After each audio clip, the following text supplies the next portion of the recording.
somewhere around 40, I suddenly realized, like, I cannot live this way. Something feels off. I was so busy all the time that I never had a moment to sit back and give myself time to hear what my spirit was really trying to tell me. Your unique lived experiences will be the spark for somebody else. I really truly think that when you sit down, whether it's like you're journaling and you're writing something down, the energy of the story that was sitting within, it was just energy until it moved. Everybody truly needs to turn into their own selves and find those stories. You also have to change the story that's inside of you that is questioning, doubting, worrying, fearing, not letting that story inside of you win. Hello, and welcome to the next episode of the Spirit and Soul Podcast.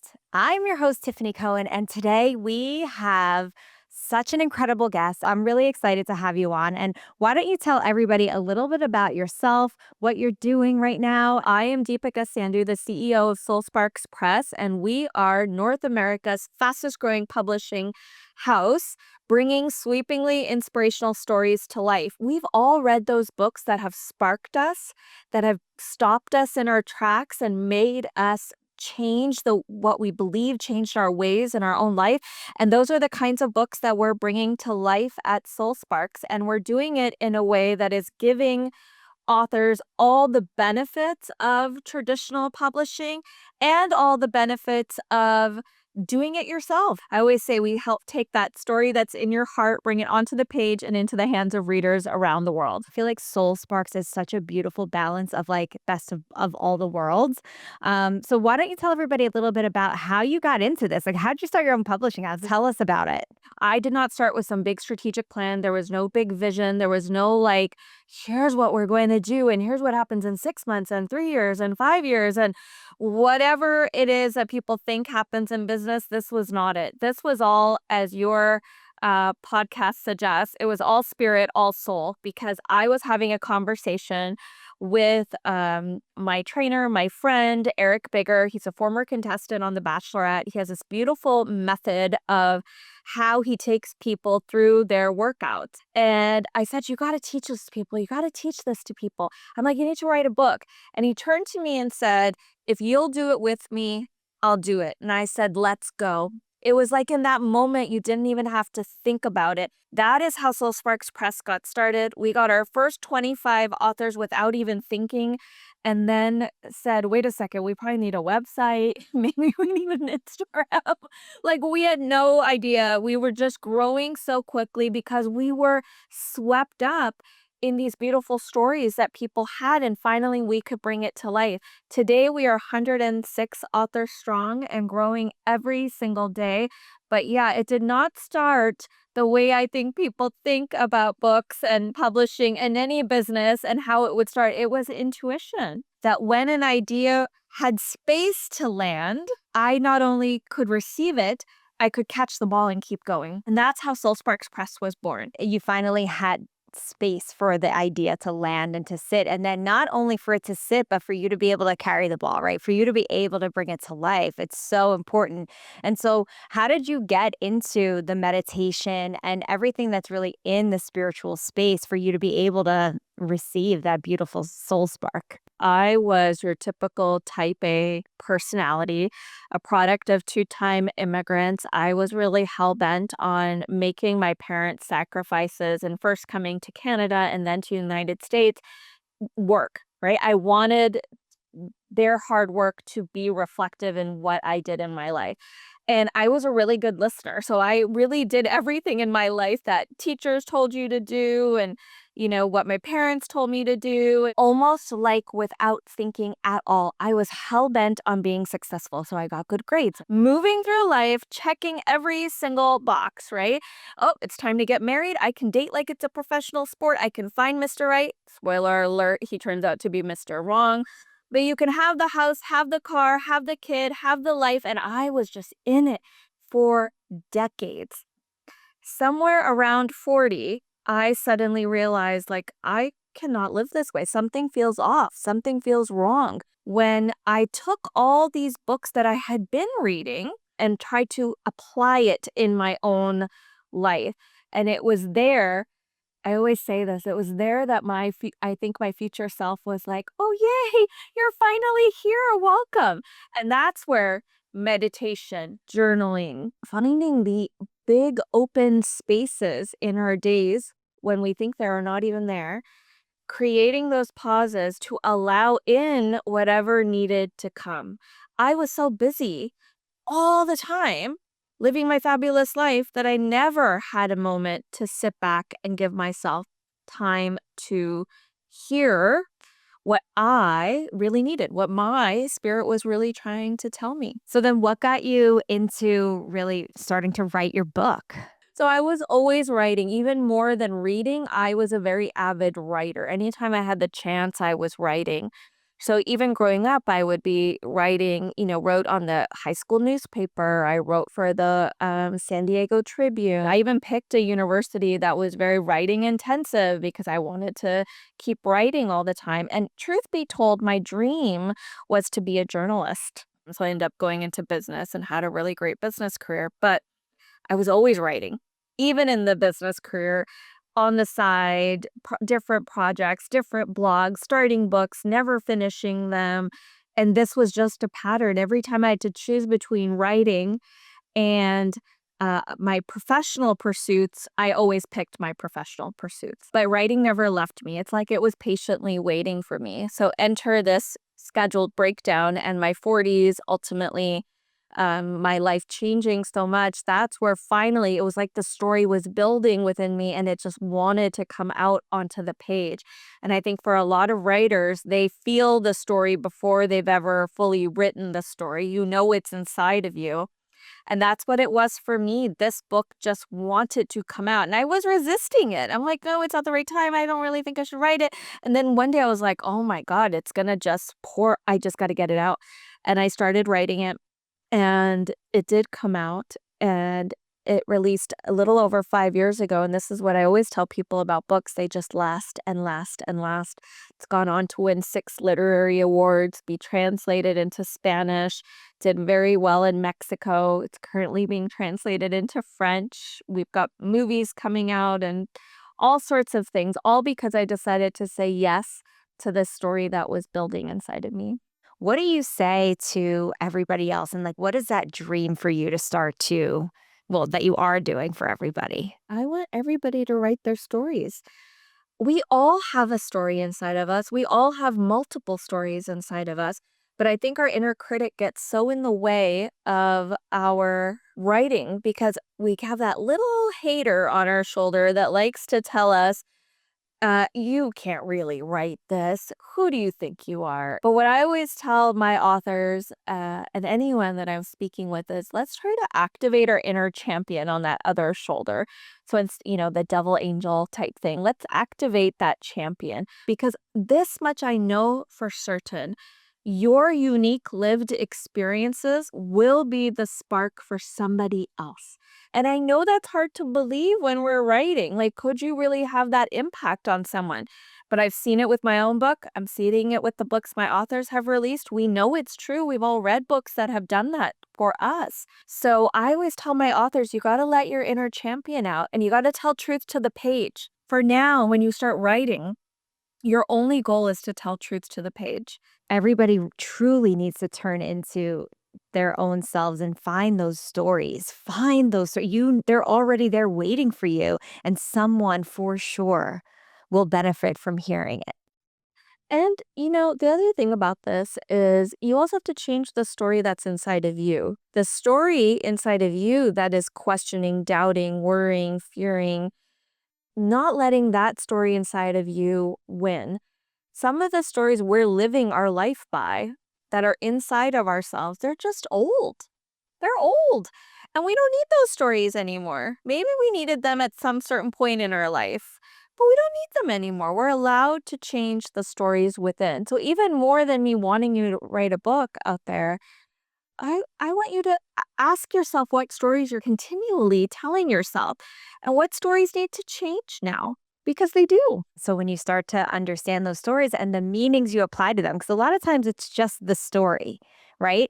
It's like this happened, this is the story, but then what meaning did you apply to it in that moment that suddenly made it this like thing that is hard to move on from, or that created a story about who you are and what's possible for you? I think that for me, in the process of writing the book, also, it really had me look at things very differently. And so I really truly think that when you sit down, whether it's like you're journaling and you're writing something down, the energy of, let's say, the memory or the energy of the story that's like that was sitting within, it was just energy until it moved, and it moves through your pen or it moves through your fingers typing on the keyboard. Like whatever it is, it's moving out of you and actually becoming solidified, and you see it so differently. Our authors are going through the same thing too. I just had an author who left me this long voice note about the fact that she wishes she didn't waste all this time in therapy. No knock to the therapists out there at all. But she wishes she didn't waste time in talk therapy because what she really needed to do was write her book. Because in the process of writing the book and sharing her life experiences, she got to relive all those old life experiences, but with a lot of grace for that younger self who had to move through whatever she had to move through. And I think that ability to like allow yourself to look at your life in that way and to reflect on it, understand it, and then present it back in a way that is ultimately going to impact a reader is a really beautiful experience. And it is absolutely the same for me. I am now working on the sequel to Hello Universe, It's Me. And as I'm writing it, the same sensations are all coming back to me too, because I get to look back on these moments in my life with just so much more grace than when I was in it. Because when you're in it, you're really in it. But when you're writing about it, you get to step a little bit back and not be the main character in it, but look at it from a different perspective. And that alone, moving through that alone, can just be so powerful. And like you said, different pieces of information, different memories start to come that you had forgotten about. And you're like, "Oh, wow, I forgot that happened." And then it makes its way to the page and maybe it doesn't, but you get to re-experience it because it was stuck there somewhere way back inside of you. So yeah, the process of writing is such an opening for our spirit, for our soul, and it just is moving all the energy that I think is kind of trapped in there with us. The more we write it, the more we give it and that space, that outlet, the more it comes through, the more it shakes up, the more it moves. Deepika, so you said that there's like movies coming out and all these things. I need to know like what is going through your mind as you're just moving, right? Following your soul, following soul's guidance, allowing yourself to flow with it. What's going through your head as you start to see these authors come forward and as you start to publish these books and seeing that they're winning awards and like all these amazing things? Like, what's happening here? The first handful of authors, maybe even the first 20, was all instinctual. Like wasn't thinking about it. And they say that's when you're truly in spirit and you're in flow and you're aligned. Like you're not even processing or really thinking about it. Somewhere around 20, 25 authors, I was like, what on earth am I doing? So that's where we talked about the inner hater earlier. That's where my inner hater got loud. Like, who do you think you are? Even though I knew better, even though I worked very hard in my life to quiet that hater down, to activate the champion, life was still lifing and it was giving me yet another moment where I had to pick again to overcome that hater. Because you do feel like an imposter and you do feel like, what on earth are you doing? Aren't there other publishers out there? Shouldn't I just let them do this? Like, what on earth am I doing? Am I really going to leave my Silicon Valley career to do this full time? I mean, the whole thing seemed a little delusional. Yet there was this spark within that absolutely was saying, yeah, you are. Yeah, you are. Yeah, you are. Right. And ultimately letting that other voice win in the conversation. I think what happens first is you're just intuitively you just flow with it. Then all of a sudden the critic came. Then you have to like physically escort the critic out of the building for a bit or at least to a different table. and then you can keep going. But I think that's okay. Like that pattern repeats. I think we have this belief, if we've been studying all this spiritual stuff or following what all these influencers say on social media, that we're just going to reach our Zen peak state and stay there. But life is still lifing at you, and you're going to bump it up, and things aren't going to always go that way. And it's okay. We are humans having a human experience, and it is okay. I don't know if you experience that too, Tiffany. Like, does the hater go all the way away? I still think it hangs out a bit. Yeah, so I think so my coach Dan Martell always says new levels, new devils, right? So every level that you hit, there's going to be something new that you need to overcome within yourself, and it may even be outside of you in your business or in your life or whatever it is, but that when you bump up against that, it's like that the devil comes out, right? And it's like, whoa, what do you think you're doing? Okay, so what, you did 25 books, what, you think you're gonna open a publishing house? And it's like you kind of have to meet yourself, because you've already, for me, the way that I look at that is like you grew so much, right? And you stepped into a higher level of yourself and the things that you were meant to do, your soul calling. And so as you do that, the ego's like kicking in, saying, whoa, this feels unsafe. Whoa, this is leading somewhere big. And so we have to create safety again. And so I do think that maybe it quiets itself. Maybe you don't hear it until you hit that next level where you're like, whoa. And that's when you start to feel the imposter syndrome kick in. Like, who do you think you are? But I think it's always something for us to allow to unwind within ourselves, because it's not meant to stay. It's not meant to be an anchor. It just doesn't know that it's safe for you to do this. It's the same in writing. You get motivated and excited to write your book, and you get going and you get started, and you're so excited. And then there's a part of this book, of every writer's journey, where all of a sudden you're like, "Oh no, what on earth am I doing? Right? This is ridiculous. This is terrible. Delete, delete, delete." And then you conquer that, and then you keep going. What a great expression your coach has, new levels, new devils. That's it in writing too. You're stepping into a whole new identity for yourself. And anytime we step into new levels of ourselves, it is going to feel some kind of way, but it's the desire, the commitment, the persistence, whatever you want to call it, to keep going in that direction. My ability to say yes to myself kept opening new and amazing doors all the way through to now, where now it is my life. So it just feels like this perfectly aligned moment where, it has just all come together exactly as it was meant to. And I love it. And I wouldn't have it any other way. That's so amazing. Oh my gosh, Deepika, what a beautiful conversation. How can everybody follow along with your journey, get in touch with you? Yeah, come hang out with us on Instagram. You can find me at deepikasandhu.co or Soul Sparks Press on Instagram. You can check out our website at soulsparkspress.com. And I always say this, you've got a story inside of you. And if you're ready to bring that story from your heart onto the page and into the hands of readers around the world, you now know your publisher. Come hang out with us. Let's bring your story to life.